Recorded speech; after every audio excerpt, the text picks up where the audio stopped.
Cómo formar dirigentes 1968. De Douglas Hyde. Capítulo 1. El punto de partida. Esta serie de videos no busca hacer apologética al comunismo, socialismo, ya que son ideologías perversas que tienen como fin la destrucción de las naciones y la persecución a la fe católica. Es necesario considerar dos puntos de entrada para aclarar el propósito de este estudio. 1. Grado. La materia a debatir es el estudio de la formación de dirigentes, no práctica del anticomunismo. Segundo, discutiremos principalmente los métodos comunistas de entrenamiento de líderes que son susceptibles de imitación o adaptación por cristianos u otros, y recíprocamente algunas consideraciones sobre la eficacia y utilidad de nuestros propios métodos. Si en este proceso llegamos a un mejor entendimiento de la motivación y la formación de los cuadros comunistas, mucho mejor. En realidad espero que esto sea una consecuencia secundaria de esta discusión. Pero mi propósito principal es ver lo que podemos aprender de las actividades comunistas, de sus métodos y de sus técnicas.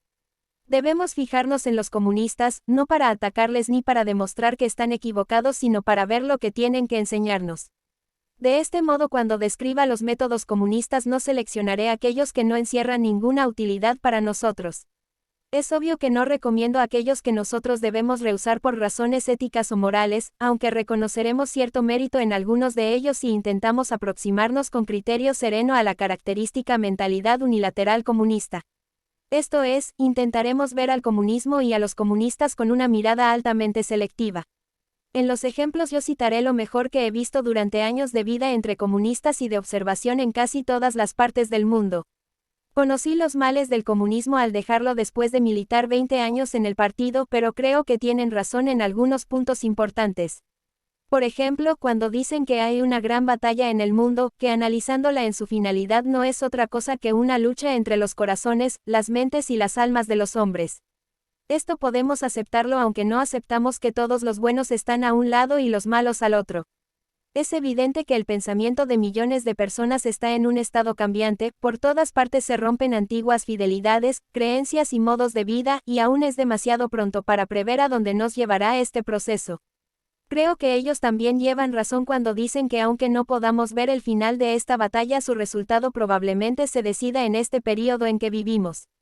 En pocas palabras, hay una época de crisis decisiva en la historia del hombre, es precisamente este terrible y tremendo tiempo en que vivimos.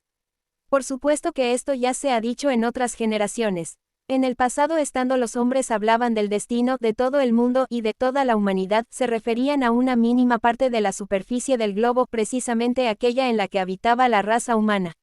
Cuando nosotros hablamos ahora de una batalla a escala mundial, significamos una batalla en la cual se ven envueltos todos los países sin posible escapatoria.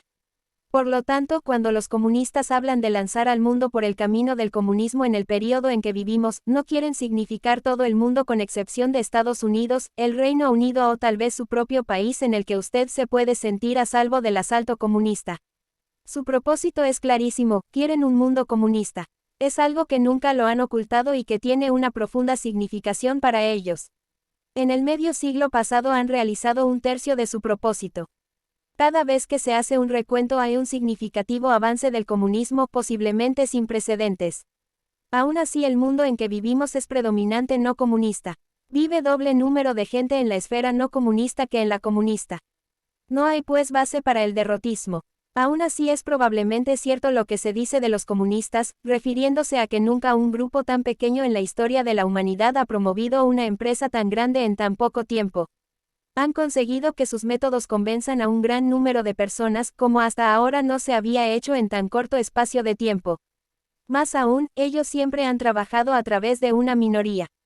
Esto es cierto no solo en los territorios en los que detentan el poder, sino también en los que no lo han alcanzado.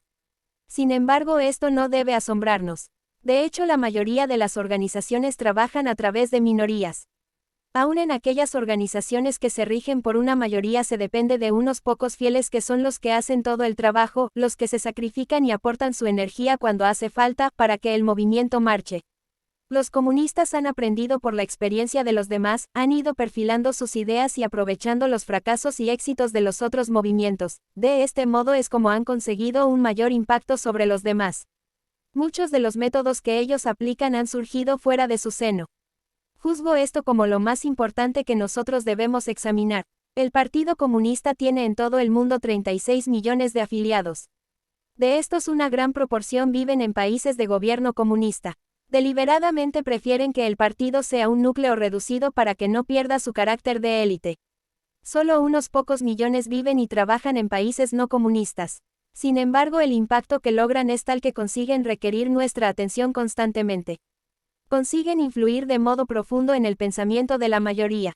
La política de los otros partidos sería muy diferente de no existir los partidos comunistas. Entre los que luchan para captar la atención y el pensamiento de los hombres, los comunistas constituyen una pequeña minoría. La mayoría de los 400 millones de musulmanes y 500 millones de católicos viven fuera de los países de la órbita comunista.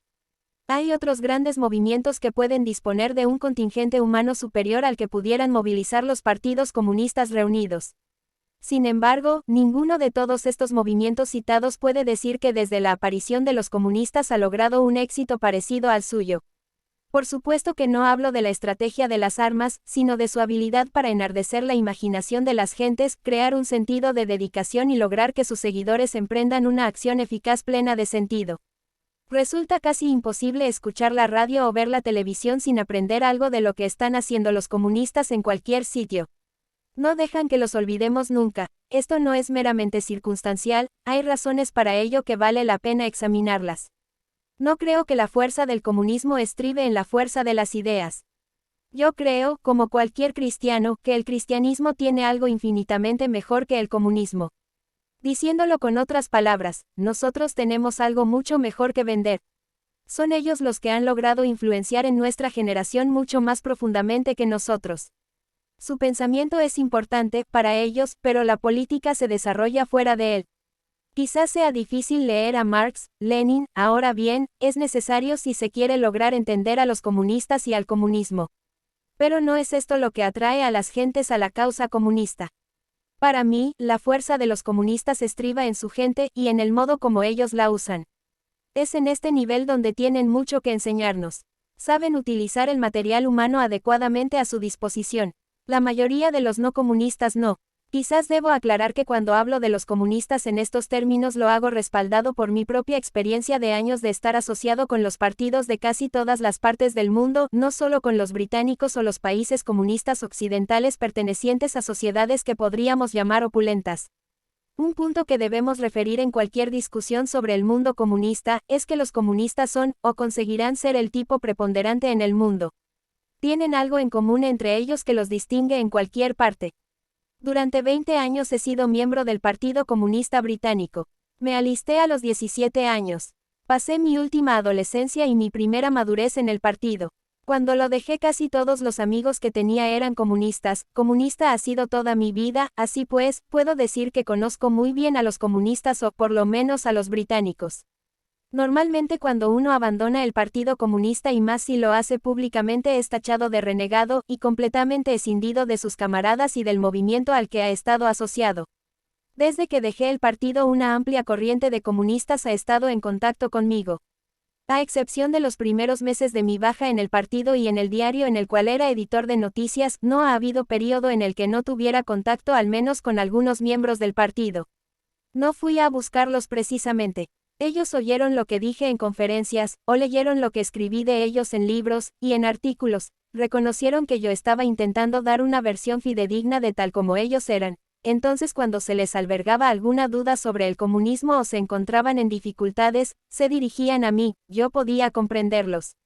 El resultado de esto ha sido un diálogo vivo que ha continuado con los años. Como corresponsal de problemas mundiales, he viajado por casi todo el mundo. Donde quiera que he ido he procurado mantener este contacto con el comunismo. Desde 1957 cada año he pasado varios meses en prisión, viviendo en celdas con líderes comunistas asiáticos que pagaban condena después de haber dirigido insurrecciones o guerras en las junglas, o que habían sido detenidos en países donde el Partido Comunista era una organización ilegal y clandestina. Lo que debo decir de los comunistas, se refiere pues a los de muchas razas y diferentes partes del mundo. Debo decir de nuevo que el material humano sobre el cual ellos trabajan no se diferencia en nada del que está en disposición de los demás. La mayoría de los comunistas son una primera generación. Esto significa que frecuentemente los cristianos y los misioneros cristianos los han tenido en sus manos antes de su paso al comunismo. Uno debe pretender especificar aún más, la mayoría de esta gente son los mismos que son aptos de ser instruidos al cristianismo, es más, una proporción abrumadora de ellos, antes católicos, forman el núcleo y el armazón del Partido Comunista. En otros sitios el Partido Comunista utiliza satisfactoriamente gente con la que los católicos han fallado. No estoy teorizando, un análisis de los líderes del Partido Comunista en Estados Unidos, Australia, o por ejemplo, Kerala, India Sur, nos demuestra con evidencia la habilidad de los comunistas para atraer a sus filas a católicos colapsados o desmembrados. Hago esta consideración, que puede parecer brutal, por dos razones. 1. Grado no hay razón para considerar que los comunistas dispongan de un material humano especial para trabajar. La gente con la que tiene grandes éxitos frecuentemente es aquella con la que nosotros hemos fracasado. 2. Grado debemos aceptar humildemente que muchos de los cristianos y particularmente católicos que se pasaron al comunismo, lo hicieron porque encontraron lo que estaban esperando, sin éxito entre los cristianos. Estas consideraciones deben movernos en un afán por resolver este problema. Si reconocemos que los comunistas disponen de los mismos recursos humanos, debemos centrar la atención en sus métodos y ver cómo ellos desarrollan en sus miembros potencialidades de liderazgo y consagración. Los cristianos que se encargan de la formación de los líderes, pueden objetar que los cristianos se relacionan a un nivel sobrenatural y que deben operar a este nivel, mientras que los comunistas se mueven a un nivel meramente natural. Debo decir que esto no creo que sea una razón para ignorar lo natural. Teológicamente se acepta que lo sobrenatural se construye con lo natural. Cuando consideremos los métodos comunistas trataremos a un nivel natural, que es precisamente en el que los cristianos tienden a mostrarse más débiles. Es aquí donde tenemos más que aprender.